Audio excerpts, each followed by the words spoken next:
Rich Jacob here with Western New York Coaches Chalk Talk with Coach Blair Lipsitz and our special guest, Ron Berdovich. Today, we have the pleasure of the company of a veteran administrator on all levels of sports. Ron, thanks for being here. My pleasure, Rich and Blair. It's great to be here. Thanks for having me. Ron, as we talked here in Western New York Coaches, we're making an effort to impact children, young people in sport across the board with our coaching education. Our emphasis is on sports psychology and coach training. And if we can let the listeners know a little bit about you, I mean, Atlantic 10 commissioner, vice president of the Buffalo Sabres, to name a couple, but you've had a remarkable career. Can you please just share a snapshot of your journey so far? Sure. I grew up in the Pittsburgh area a long time ago. I went to school at St. Francis College, now University of Pennsylvania. First job out of school was the sports information director at Iona College. I was hired by Jim Valvano. 3 days after he hired me, he left for NC State, but that's what happens in college athletics. Stayed there for a couple of years, went to the Atlantic 10 conference. I was the PR guy, the assistant commissioner, the associate commissioner, and then eventually the commissioner for 8 years. Started the Atlantic 10 television network, and we were right in competition with the Big East. Atlantic 10 and the Big East started the same year, and we were pretty much the same market, so that was a challenge from day one. Went through my own midlife crisis in the mid-'90s. Actually moved up to Western New York with the Regas family in Adelphia Cable. I was a vice president, general manager of Empire Sports Network back in the day. We had the Sabres, we had the Bills shows, we had a lot of college sports, and we had a lot of high school sports. So we dealt with a lot of coaches along the way. That lasted till '98. The Regas has bought the Buffalo Sabres. They moved me over to run the Buffalo Sabres from '98 to '03. There was an ownership change there, and like so happens in pro sports, we all got fired in April of '03. But I was fortunate enough with my connections. I got right back into college athletics. I was named the commissioner of the Mid-Continent Conference, which is now the Summit League. And then a couple of years later, the Colonial Athletic Association hired me as their director of basketball operations. And I had a 15-year run there, and with two Final Four teams. First, George Mason in '06 and VCU in 10 or 11. I can't remember exactly which one. I think it was 11. But and then after a while, somewhat semi-retired, moved back to Buffalo. And now I was fortunate enough to get to know Joe Licata, who was named the athletic director at Bishop Timon there at then. And he was a little green in that area. I went to help him, and ended up being in the administrative side at Bishop Timon right here. And both overseas sports and business and just about everything that's not academic. So I've been blessed to be around a lot of coaches, a lot of years. And, somebody said I could write a book, but I'd rather not because, it's just so some of the things you need to take to your grave every once in a while, But I've been, like I said, I've been hired and fired, but I've been blessed with just knowing so many people. And thanks for having me. That is an impressive resume.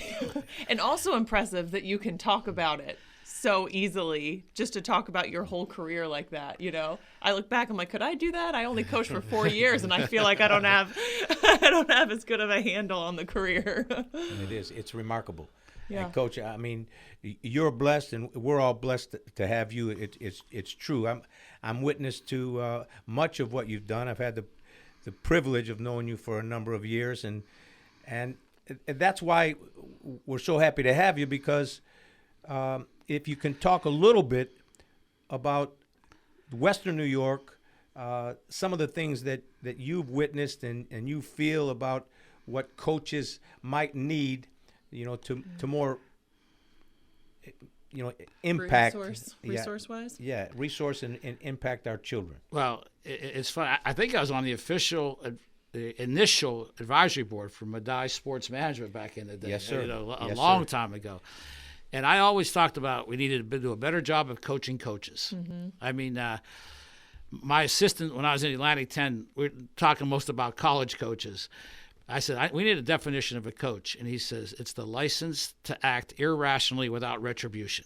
And when you think about some of the coaches on the sideline, I mean, that's what you see. And and we laugh about it now, but it's, they get paid millions of dollars, some of them, or hundreds of thousands of dollars. And some of them are just out of control. But in Western New York, I mean, and I've coached grade school basketball, coached our daughters back in the days. And, I wanted to win more than anything else. I held the ball at the end of a game and stopped somebody's 28-game winning streak, and I got screamed at by the parents, There's one guy on this podcast right now when I hosted a tournament at St. Greg's.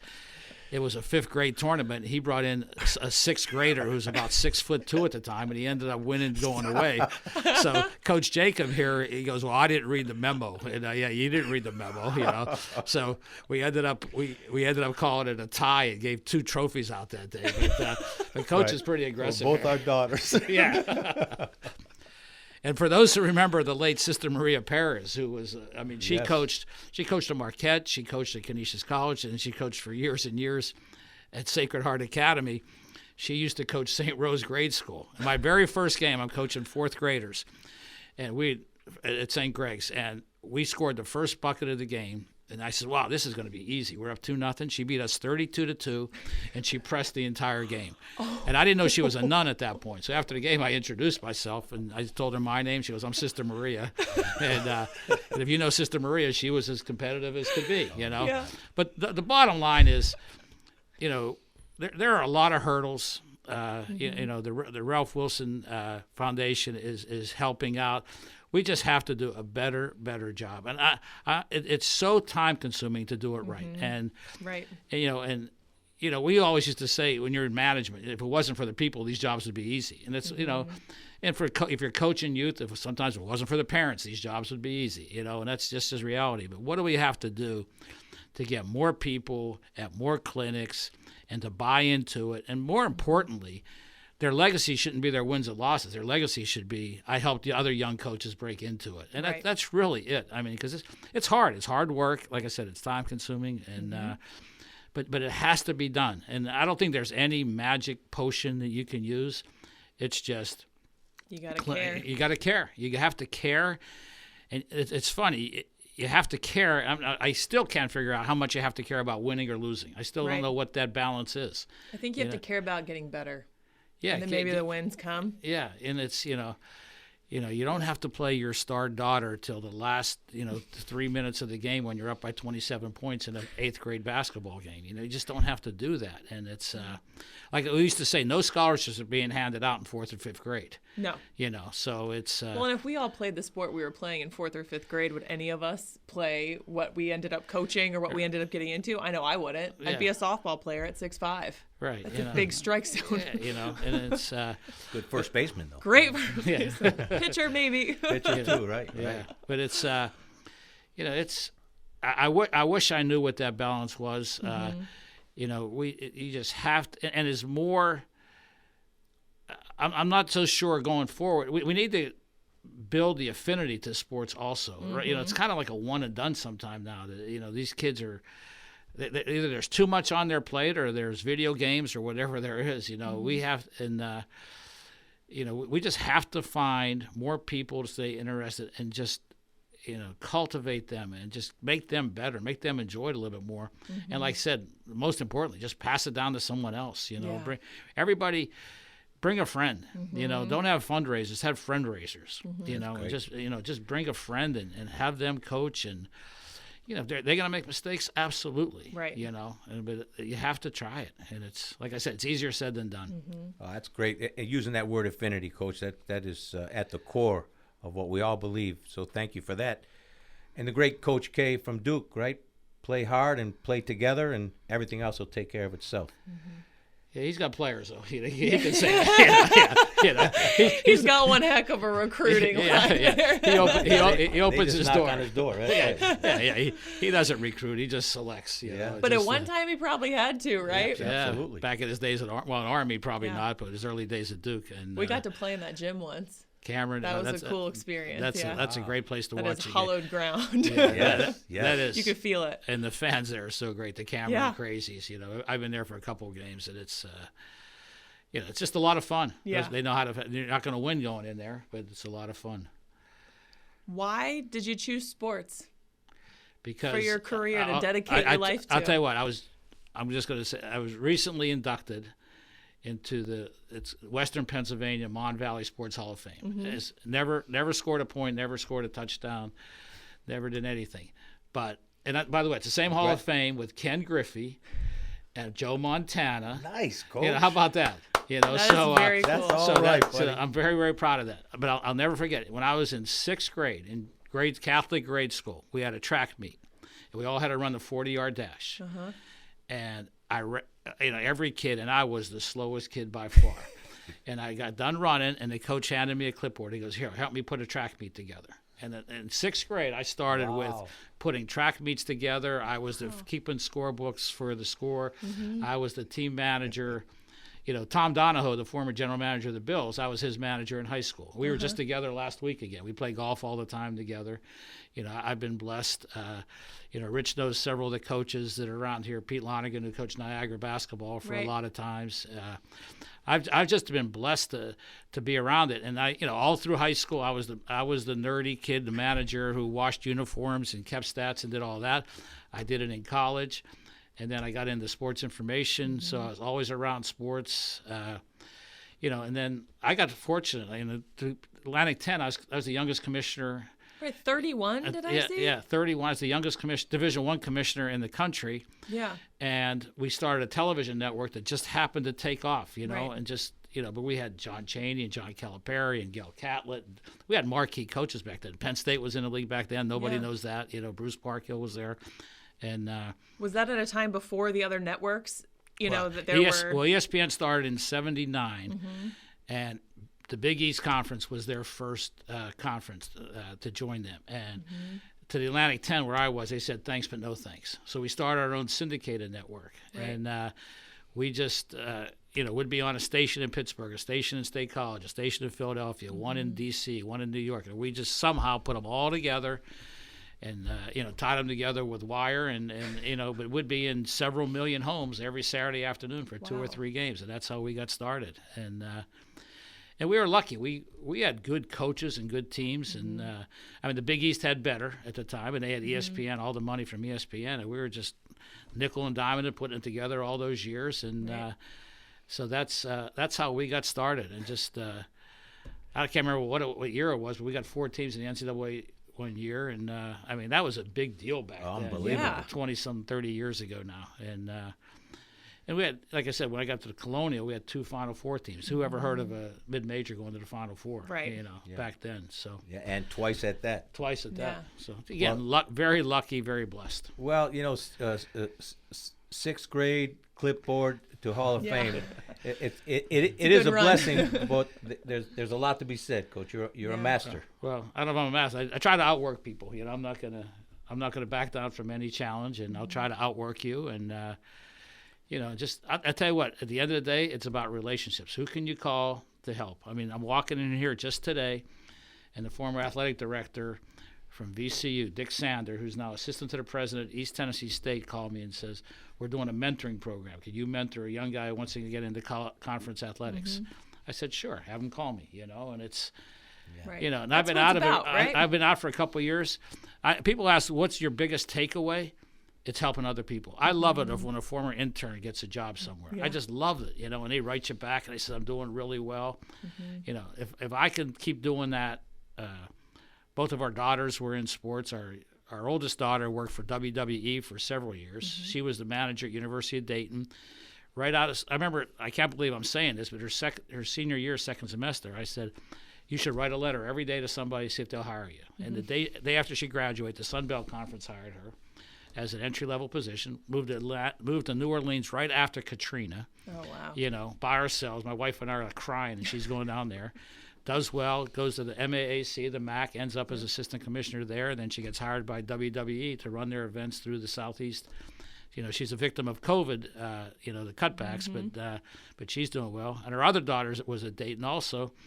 She ended up getting her MBA there, worked in the ticket office at Dayton, athletic office, then Ohio State for 5 years. So she got a national championship ring. When Right. Ohio State won the national Awesome. championship. So we've been blessed in a lot of ways, but they're just going to try. Whatever's in our DNA, we're just going to try to outwork you. And the biggest thing I always tell people, when you're wrong, say you're wrong and learn from it, move on. Right. People don't want to ever admit they're wrong. They Accountability is a huge accountability. part, right? They want to. I mean, I've made more mistakes, but hopefully I've corrected most of them, if not all of them, and Right. and you move on. Life goes on. So, but That's great. Speaking of mentoring, Coach, as an executive member of our board in sport management here at Medaille, we have a couple stories. I know one in Steve Butler that we shared as a senior in sport management here at Medaille. You allowed him to come to Chicago in the mid-con and become an intern. And speaking of helping people, I mean, you remain his mentor, and now he's senior associate athletic director at Niagara University. Another story that's even close to home here at Medaille. Think about it. He's probably 20 years old at the time, moves to Chicago, finds his own apartment, drives out there. He was the first one to work every day, the last one to leave, and just wanted to learn. He was like a sponge. All he wanted to do was learn. Right. And just great. you wish every intern was like that. They're not there just to go through the motion. He just wanted to learn, and now he's doing very well at Niagara. And I every time I know of a job opening I think he might be interested in, I'd let him know about it. But he's happy there. He's a wife and children around here now, and they're doing well. And but Right. it's helping people. It's just if. That's the like I said, that's the best part of it, helping other people. Yeah, it's just wonderful. Yeah. That's who you are. And you talk about work ethic more than once, more than twice here, and Coach, you talk about getting better. I mean, this is at the core of the message, right? To coaches, Ron talked about winning and losing, and what does that really mean? And it can take care of itself if we're treating the whole person. If we're coaching, we're coaching to grow. We're trying to get better. We're trying to be a better friend. We're trying to learn how to be a teammate. These things are not just ancillary. They're critical to personal growth. Personal and athletic growth. There's and our effort. We want to hit the range, right? We want to hit the 3-year-old, Coach Blair's 3-year-old, Playing soccer shots. Yep. On Sundays. And then we want to have like the highest level of coaches in front of us to see if we can help them.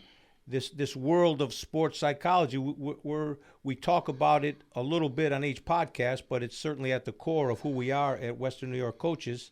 And this is a reality, right? Stanford University has 17 plus full-time sports psychologists in their athletic department now. Talk a little bit about the coach's ego and allowing people in their locker room. Again, if for those YouTube fans out there, just look up John Chaney versus John Calipari back in the day. They went at each other, and there was threatening remarks made.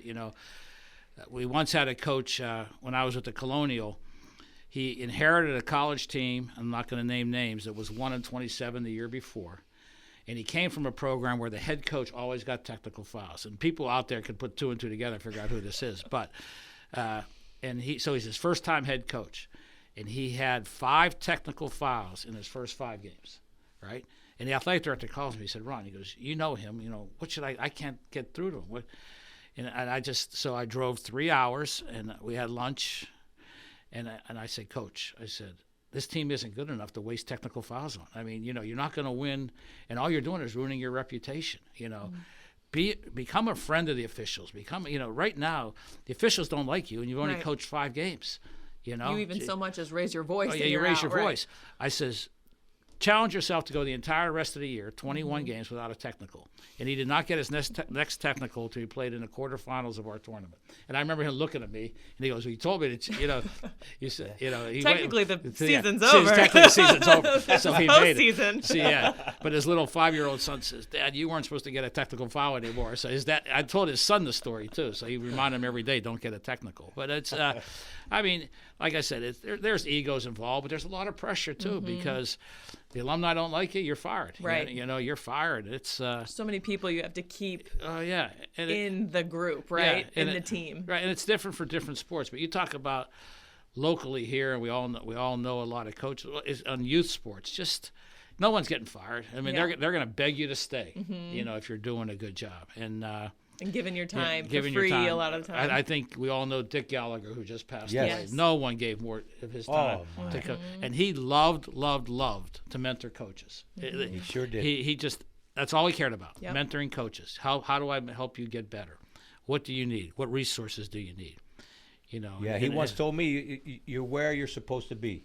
Yeah. So just keep doing what you're doing. Yeah, and it's and another thing, and Blair, it's harder to get female coaches involved too Yeah. because they have more family commitments, and it's hard. But yet they're all good athletes and good coaches and good motivators, and Yeah, we're seeing a trend. I'm in my 30s, right? So we're seeing the trend of all of my friends who are having kids having to step out of coaching. yeah, And then, we're also seeing the trend of all the moms now who have 10, 12-year-olds getting back in. right, yeah, Yeah. Well, that's good, but they need to come in for more than a Yeah, year. Hopefully, right. hopefully they could be there 2 or 3 years, Yep. and again, At least 4 so you can have, some and continuity. then hand it over to somebody Yeah. else, and it's. But I'm gonna tell you, it's hard. But it's got to be worth. We need to find that magic potion that says, it's really worth it. You'll feel better about yourself when you go home at night, and don't worry about Mrs. Smith yelling at you because their daughter or son didn't play much. Just Right. just do what you do best. And move on, and it's. I great sound advice. like a grandfather now, by the way. No. Yeah, but there is something to be said, right? For if you're putting the team first and it's about the team and it's about the kids and youth sports, the parents can't really argue with that, right? I don't know. I've never coached youth sports, so I might be coming from a place that's like this idealistic Yeah. place, but Oh yeah. A quick story. I'm trying to figure out it's early 90s whenever cell phones came out. I'm sitting on the bench at a St. Greg's game, and I'm the assistant coach, and my phone starts ringing. It's a mother across the way saying, "When are you going to put my daughter in the game?" Oh, my God. In the game, right in the middle of the game. She had my cell number. She calls me and says, I answer the phone. I didn't know who. I recognize the number. When are you gonna put my daughter in the game? How come she's not in the game? wow. I just hung up, and put her daughter in the game, because I didn't want to fight it. But that's what happens sometimes, Oh, that would be nice to have on a video. Right? Yeah, exactly. Get the call. What? I start thinking about people ordering pizzas on the bench, and you hear those right. kinds of stories. And it's, but it's. I mean, it's. Again, it takes a lot of effort, a lot of dedication, but it's fulfilling, If you, Oh, there's nothing better than when a kid gets it, right? there's nothing It's the better, when they learn simple learning out of bounce play. Yeah. I still remember running a drill, putting 4 seconds on the clock, and telling the kids that they can score a basket from the opposite foul line in 4 seconds. There's no way.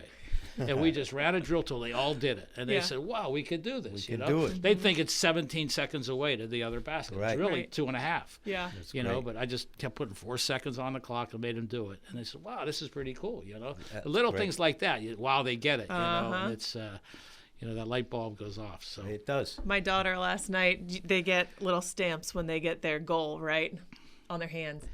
And she's pretending last night to give people stamps. And so I put my hands out, and she looks at me and she goes, "Mom, you got to score a goal first." And I was like, "What? You got to earn it, Mom. You can't just have the stamps for free." Nice. She's 3. Nice. It was awesome.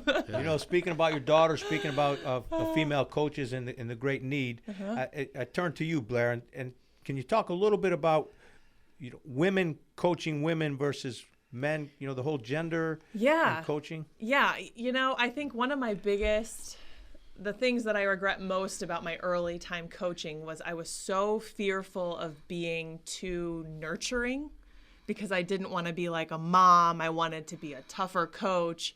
And instead of, it took me a couple years to recognize that they needed me to care and to show that I was caring, And I think just being a female, you go in with this like, I've got to be tough. I've got to have this shield so they don't act, they don't want to think like, oh, that's somebody who's nurturing and we can walk all over them, when that's not true at all. I think that they respected me as a player, and I still needed to earn respect as a coach. but I had to get to know them first. And I didn't allow myself to do that in the first year or so. I was so stuck on being that like tough head coach person. Does that make sense? Sure. It's not along the gender lines, but I was on the search committee when UB hired Reggie Witherspoon, however many years that was. And at Niagara when they hired Joe Mahalik. But I can remember, and I've been in a lot of other ones also. When they hire a young coach, I said, "What advice can you give?" I said, "Put some gray hair on your bench." I mean, because they never called a timeout, they never made an adjustment. So true. I said, "Don't be intimidated by putting a little bit of gray hair on your bench. It's going to help you through a tough situation." Yep. But they're all you got to be confident and comfortable with who you put on. Don't just put yes men or yes women on your bench. Oh gosh. That's the worst thing that can happen. Yeah. Put someone there who's going to challenge you a little bit, Yeah. or says, "I've done this before. Let me help you here." Whisper in your ear, and but that's important too. You have to feel comfortable. The team of the staff. Oh yeah, it's was maybe the most important part. Oh yeah, You know, and it was like this sacred, group of people between the team and the support staff. And I mean, I always say our assistant coaches, I was a head coach, we were all the same person, right? Yeah. Because I was so new. Yeah. This was my first coaching job, and right. it was at a D1 program. Right. So they knew because they'd been through it. They worked their way up from being a volunteer assistant. They'd been through every single piece that they needed to. Right. So they had that knowledge. Well, and you had the courage and confidence to welcome that. Yeah, I remember sitting in the office the first day and being like, "What have I gotten myself into?" It's like 7:30 p.m. It wasn't always like that, but the first few weeks were just like, "Whoa." Well, you and your staff great. turned that program around, and they're having a great year. It's so exciting. I've been following them a lot. Yeah, I still go in a couple days a week. It's great. It is great. Get my fill. It is great. Coach, anything more for the great Ron? I mean, this has been... I did see one thing on Twitter that I have to ask about. Oh, geez. Go ahead. From last March, a backward shot that you made before a championship game. Have you not seen this yet? No, I have not. Come on. Over the head. So, over the head backwards. Made it. Come Drained on. it. by the way, that's Photoshop, isn't it? There's a former basketball manager. I once made about, because all you did is sit around and shoot free throws. Right. I once made about 90 in a row back in the long time ago. Nice. But anyhow, last year at Bishopton, a couple years ago at Bishopton, we're playing in a championship game at Canisius College against O'Hara for the Monsignor Martin Championship. We're having a pep rally. I was there. Yeah, you were there. Pep rally. And, you're trying to police the kids, keep them somewhat organized and whatever. And they called me down on the floor. And they said, "Okay, you got to try to make a free throw, But I didn't make a regular free throw. I shot over my head backwards. I missed the first four, and Coach Rowe was rebounding for me. And he goes, "Come on, one more." And I made it, and the place went crazy. Went nuts, stormed the court. And we won the game. Did they take you down? It looked like I snuck out. You. I snuck good. out. Yeah, I snuck out. I avoided. They're not very good tacklers. Right. But that was fun. But my daughter saw that and said, "What are you doing?" I thought you're gonna get hurt. But no, that's the fun part of it. Yeah. And to see the kids win a game that night. Timon hadn't won a championship in 20 years, and they beat a good O'Hara team and on a neutral court. Those are the fun things. That was the confidence boost they needed. Yeah, something like that. And unfortunately, 3 or 4 days later, COVID hit, and we were supposed to play Salesian out of New Rochelle or somewhere down in Westchester County for the championship. And according to everybody, we were heavily favored, but that's where, if you remember, New Rochelle's where COVID started in New York City as the first outbreak. So they closed that city down immediately, and these kids never got to play a championship game. So so challenging. But it's that's life, And these kids said they'll be able to tell that story. They were one win away from states, but never got to play because of something called COVID. So. Right. I mean, hopefully our kids don't know what it is, yeah. right, when they get older. And COVID's another thing. Some parents don't want to get involved now because of COVID. And close coaching. I mean, too. And we've had people saying thanks but no thanks. Assistant football coaches saying I'm not coming back. I'm not comfortable. So, hopefully this is all going to be behind us soon. And it's a factor, though. It is a factor. It's a factor that we never thought would ever be a factor. So. Yeah. Oh, this is good, Coach, and Ron. You've been a mentor for a long time, and we appreciate you not only being here, but being there for us in Western New York coaches, and continuing as you do to help others. And and guide us accordingly. Well, like I said, I've been blessed, and I've been around a lot of coaches at a lot of levels. And if I could ever help, I want to continue to do so. For example, I want to come back not come back, but I want to be a women's basketball official or a grade. Not, I shouldn't say women's basketball, a grade school official, just to do something, you know. And it's Stay involved, stay involved and.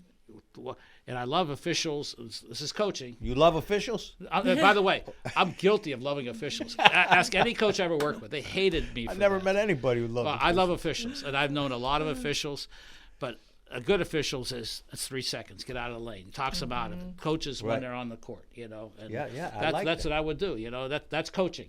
That's true. You know, and it's a little more about that's coaching. I know you gave the definition before. You want to wrap it up with a couple more words of wisdom about what or coaching leadership. is? I mean, you've been in leadership positions your my entire God. career, right? What worked, what didn't work? What didn't work is not delegating. And what else didn't work? I'll tell a quick story about the Sabres, and I learned it immediately when I was running the arena. Is you let professionals do their job. If someone in the stands has a medical emergency, don't think you're a doctor. Call the EMTs and let them do it. You know, back when anthrax was involved, and these young people here don't even remember anthrax, but we were playing the Montreal Canadiens, and I get a call, sold out arena. There's a white powder in the coin return in a payphone. They don't even know what payphones are anymore, but you know, but it's so. What we did is we immediately called the poison control people, and I don't know how I came up with this idea, but I grabbed a Pepsi from the concession stand and I spilled it in front of the phone so nobody would walk there. We put cones around it, you know, so nobody Good would go idea. there. Nobody would touch it. Nobody would touch it because they didn't want to step in the soda. And the people came in business suits, not anthrax, you know, not in their The whites. PPE the whites, or whatever whatever it is, the gear. And it was baby powder, but somebody did that. You know, 19,000 people in the arena. They put baby powder in the. You know, you're responsible for all those people. You know, Right. my biggest advice is just let the pros do what they do best. Don't think you're better than them. I mean, you have a trainer there, let the trainer handle it. Yes. You know, if you have the security there, don't try to break up a fight. That's what security gets paid to do, and they know how to do it. Right. They're You good know, at it. Yeah. They're good at it, and I tell that all the time. Hire people, hire the right people, and let them work. And Good advice. you know, just try to give them the resources to do the job as best you can, and admit when you make a mistake. That's probably the biggest thing. Admit when you make a mistake. That's okay. Yeah, you know? I'm going to bring a That video could camera. save a lot of people, right? Yeah. Yeah. Just admit you were wrong. Then we can yeah, move that on. is- Yeah. It's not a big deal. that's Everyone's integrity. made those mistakes. You know how many times I've said human error? Yeah. You know, nobody could say anything. It was human error. It's human. Right. I mean, it happens. You know. Yeah. So. Coach Blair, well, first of all, I'm going to bring a video camera when you start to referee. But Coach Blair, any final words? No, that was my last one. I had to sneak that Twitter backward shot in there, of course. That's awesome. That's awesome. Ron Berdovich, Coach Blair Lipsitz, thank you so much for being here today. Western New York Coaches Chalk Talk signing off.